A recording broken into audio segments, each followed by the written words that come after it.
everyone, welcome to the Playback Podcast presented by Car, your weekly podcast featuring America's favorite dancers, hosted by America's favorite road warriors. We are your hosts, Jocelyn, Kristen, and Julie, and today we are joined by our brand new MC touring position, Miss Serena.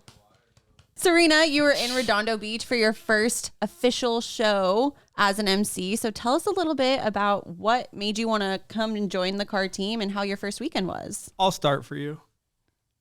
Okay. Just because she used to dance at Performer's Edge way back when. How long have you been dancing over there? I danced there for like 13 years. My first experience with Serena, I was walking down a hallway. You for sure don't remember this.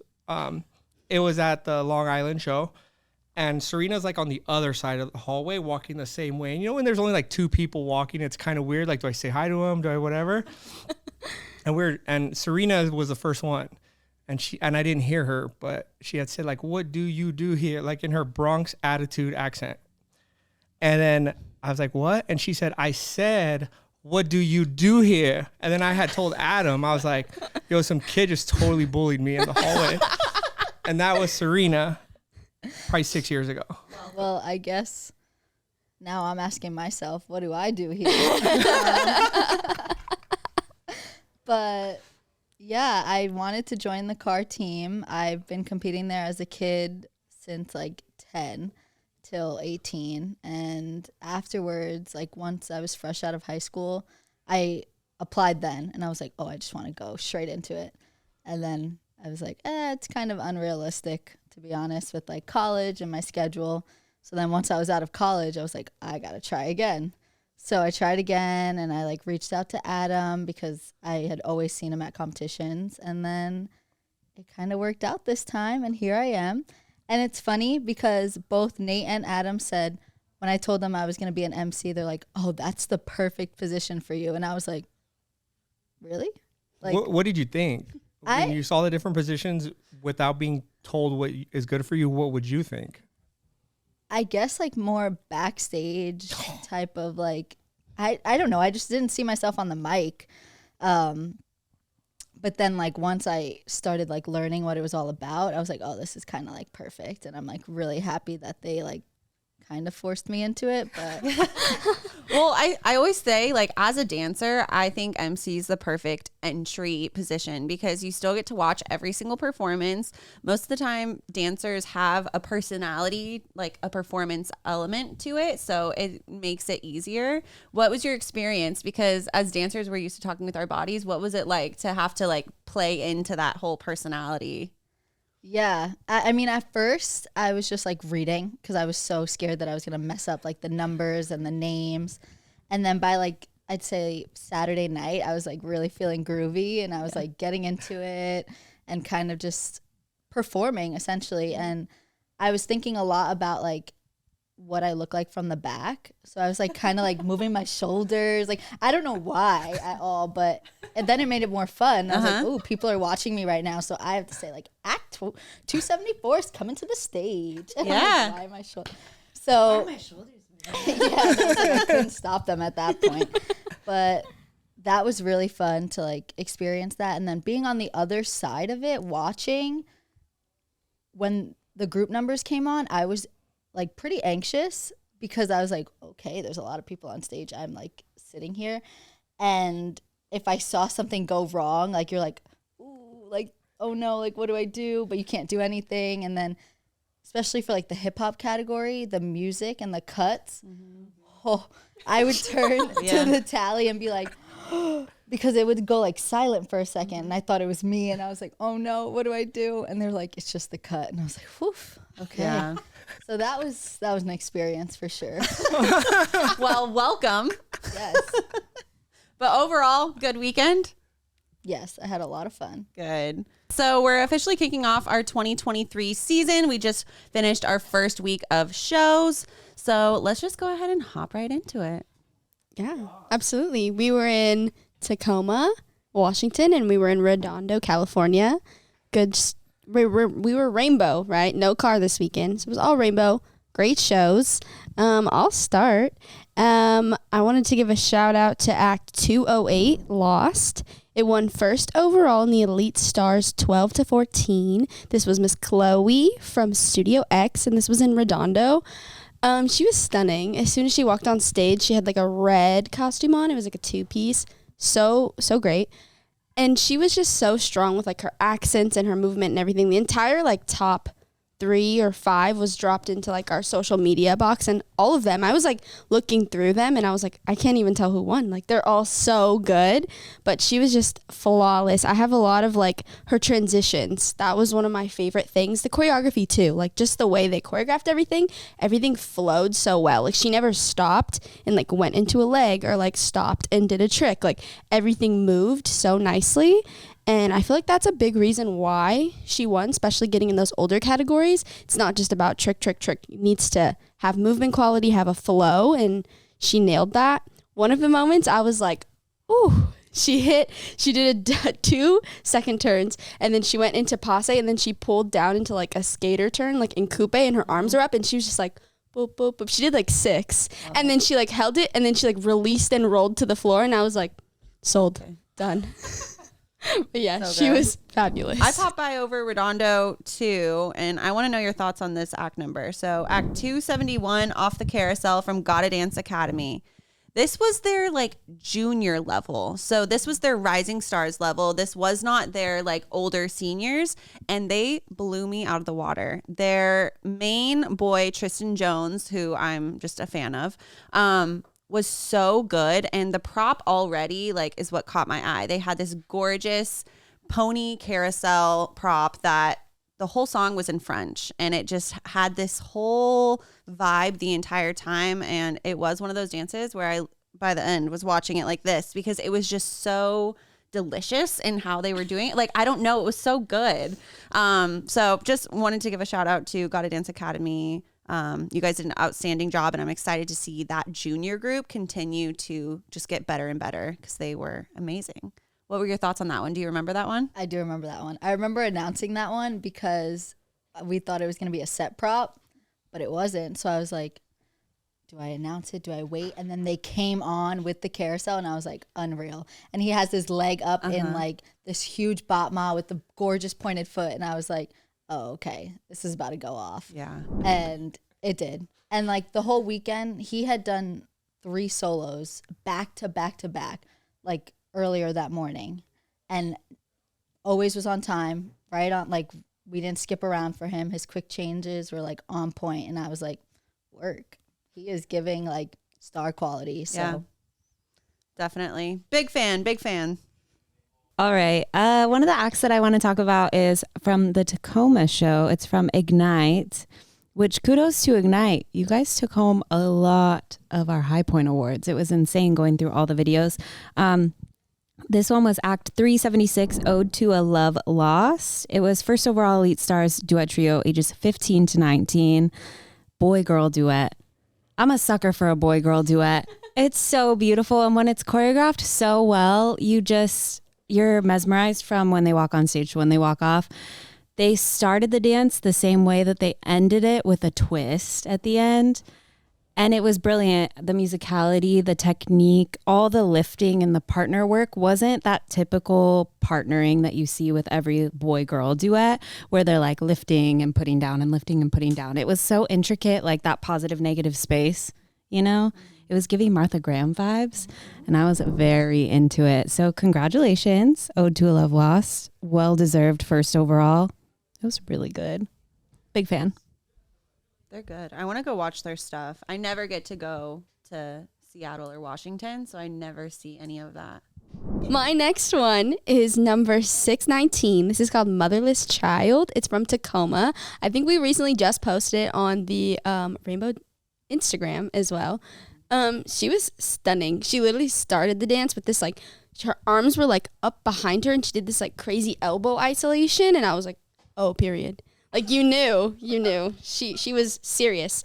One thing that I absolutely loved was like her eye line. Like, she was like looking through her eyes. Like, she had this, like, she did a bunch of like technical, beautiful, of course, amazing stuff, and then she just like stopped and she like walked forward, and she was just like looking through her eyes, and I was like, yes. It was everything. Oh, wow. On top of that, she just had stunning technique. There was this one point, she did like a giant batma, and her foot was literally like on the highest releve ever, and I was like, I love her. But yeah, she was stunning. And our costume was beautiful. I don't know if you guys have seen it on the Instagram. It's like, I'm really into the Instagram. on the Instagram. Oh, sorry. On Instagram. But I'm really into this trend. It's like the unitard trend where it has like leggings almost, and it's like a full one piece, but she had like cutouts. I'm really into that. I hope we see more of that. It's a vibe, for sure. I'm into it. I'll do another one from Redondo Beach. So I was only there on Saturday, so both my picks are from Saturday. But I wanted to talk about 285 Stare from Center Stage Dance. So these ladies came out onto the stage in rhinestone ballroom heels, every single one of them.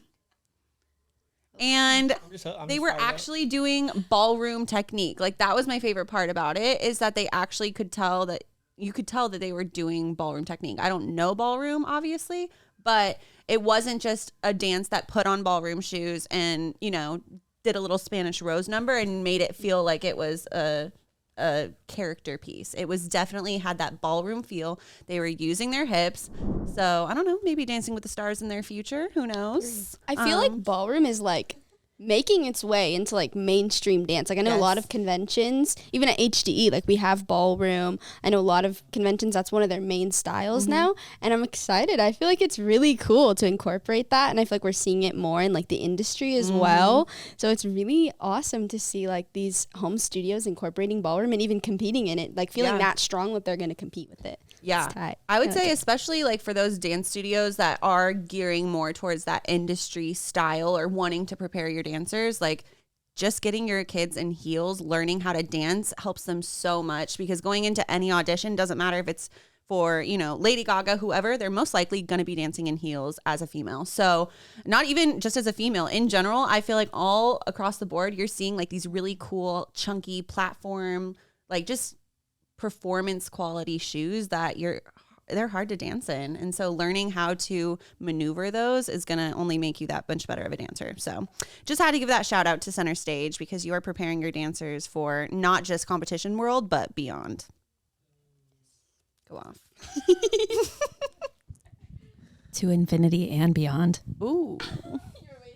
I was waiting till I got the mic for that one. The next performance I'd like to talk about is Act 163, Business of Love from Gotta Dance Academy from Redondo Beach. Fire solo. I don't know if maybe you were talking about this dancer in that routine. You said he had like 3 solos back to back to back. So this might have been that dancer. Elite Star soloist, age 9 to 11. I feel like he was a perfect example of a younger elite dancer. The musicality, the timing, the execution of the performance, all in all, was incredible. Costume, so good for that freaking song. I was excited about it. Like a blazer, it was rhinestone, black pants, the black jazz shoe. Like, it was so sleek and simple. And the choreography was tailored to that dancer.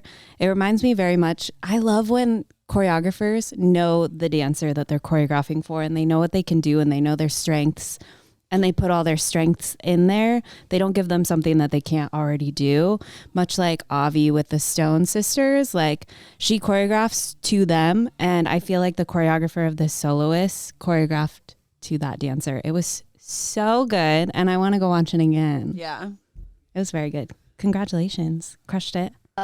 It was, well, I remember it was called prom night. And the whole weekend, this studio had just like great theatricals. And like, I remember announcing like going into the Broadway stage, and I really felt like we went to the Broadway stage, especially with this number with like the whole prop setup. And there was like one younger dancer, I think, with all the older girls, and she had bangs, and I was living for her. Like the bangs, the look, she had like maybe a bob. It was just like her whole look was so cute and fun. And when she came out, I was like, yes, girl, you better dance with the older girls. And yeah, I really enjoyed their whole performance and like all of their performances all weekend. I'm just curious, because if you competed up like going through car and as a dancer, Is there anything that like from behind the scenes, it's like giving you a different perspective? Like obviously set props or carry-on props or like different things, like even just the music, like how you said the hip hop going crazy. Like, is there something now looking back, like, oh, I wonder back when I was competing, like how MCs were taking this performance? Does that make sense? Like as a front row audience member? So I remember there was some times when like, you know, when you don't feel like you're doing good, you walk off stage and you like go to your friend and you're like, oh, my gosh. And I used to do that all the time. And from my angle, I saw that sometimes and I was like, oh my gosh, like they probably saw me like fall to the floor and like throw up. And I was like, why? Like, that's so embarrassing now that I'm thinking back. But I mean, it was like in the moment, whatever, it was fine. But definitely sitting down there, I was like, okay, you can see a lot more than I thought as a dancer. And I really didn't realize how like close you get to people. Like I remember I was dancing on the edge of that stage. Like for what? I don't know, but it's like we can see you for sure. Yeah. Okay, this is perfect. Then explain as a dancer the difference between a dancer on the back Marley and the front Marley. Ooh. Like how much you can see them different. Ooh, okay. Yeah. Because I hate when they dance on the back Marley, just to give you context. Yeah. Well, I think on the back Marley, it's really good to see technique. So if you're going to do like a nice like turn or line or anything, it's really nice to be back there. But if you're like trying to work that performance and really get into like your feels or sassy or whatever, you want to pull up to that front Marley so that we can really like have that moment of connection. And I just remember growing up too, I was always like, I need to have at least one moment where I can look each judge in the eye or something and like try and make that intense eye contact. So I think that's like the main difference between the Marleys. Yeah. How many dances would you say like in a row are dancers making eye contact with you? Obviously when you get into the older level, they'll do it more, but on average, how many are actually acknowledging you? I would say a fair amount. Yeah. Even with the little like ones, they're shimmying and giving me face. And I was like, okay, and I'm going to give it back. And I mean, definitely felt the eye contact all weekend. So Good. That makes it fun. yeah, it makes me feel more important than I actually am. I feel like we see a lot, like sitting down at that table, like we can tell if a dancer doesn't feel good about their performance or they feel really good about it. Whenever I would notice a dancer didn't feel good about their performance and they were walking off, I would always like walkie to the backstage and be like, hey, you want to check on that dancer? Like, she looks mad right now, you know? And I feel like it almost connects us a little bit more to them. It's cool to see that. Yeah. Or like for the babies when they forget and you're like you'll like do whatever and it just like helps them feel like they're not alone, and then they'll most of the time catch it back on or they don't. But you know, it's fun to be like that person that's kind of like their little cheerleader without being too noticeable. How about holds? Like, Oh before yeah. as a dancer, were you like, how come we're waiting? Yes. Wait, actually, I was thinking about this. I was thinking about this a lot because I remember I would be like, well, why can't we just skip? Why can't we just go into the next dance? Or like, why are we waiting for this person when I would dance? And now I'm like, oh my gosh, I hate that I did that to them. Like threw it out, like all out of order because I had a quick change. Like, and that I was thinking about that all weekend. Like there were so many times where we were like, oh, can we do this dance first instead of this dance or this dance last because of this dance? It's like, why did we do all that? It's so much extra work. Sometimes it's worth it, but we have schedule for a reason, you know. Yeah. Justin's like, clip that, send it to all the Yeah, kind of. What about awards? Because like, were you that dancer at awards that was like up in the front doing their thing, or are you like in the back corner just ready to hear your placement and bounce? Yeah, I was in the back corner. Like that's why I feel for like the older girls when they're like, I don't want to do the wobble, and I was like, I didn't want to do the wobble. Yeah. But I mean, I did enjoy when we did like circles or like turn competitions or stuff like that in like the middle of the day. And when it was like the production awards and it was like the younger kids and the older girls, like that was fun because we were like as a studio able to like be with the younger kids and they were so excited. So like I had to be excited. But when it was like that Sunday night solos, you're like, I just want to go to bed. Yeah. But now you understand the pain of the MC where it's like, come on, guys, get up. Let's have some fun. And everyone's like, I just want to go to bed. yeah. Literally. That's funny. Hey, at least you get like both sides now. And I always say, like, coming from a dancer's perspective, it already gives you an advantage as an MC to know obviously how the show works, but like to have that perspective, like, okay, I know how it feels when you just danced for 14 hours and I'm tired, and like, what's something we can do? Oh, let's turn on Olivia Rodrigo and sing, you know? Yeah. Yeah. Ooh, that one's a hit still. It is. Didn't you guys do Taylor Swift this past weekend? You added a new Taylor Swift song? I tried. Tried. Season's still just starting. Yeah. Just starting. They're Don't warming worry. up to awards again. You Yeah. know, they're learning again. Yeah. Some other fun things that we've had going on this season with Dancers Against Cancer is we just hosted a Hope Studio event over at the Crew Studios, hosted by Molly Gray and Jecca Jane. They just officially had their grand opening, and we went out there to scout for our new ambassador. A little backstory is we had a dancer named Winter Mack who passed away from a glioblastoma brain tumor at the age of 10, and she was one of Molly's dancers. So to keep her memory alive and to honor their legacy, we are officially welcoming them as a Hope Studio, and we chose our brand new DAC Junior Ambassador, Miss Maddie Rose, who is based out of Houston, Texas. So we are excited to officially just have our huge support system continue to grow, and we just wanted to give a big thank you to Molly, Jecca, and Maddie for having us there for this week.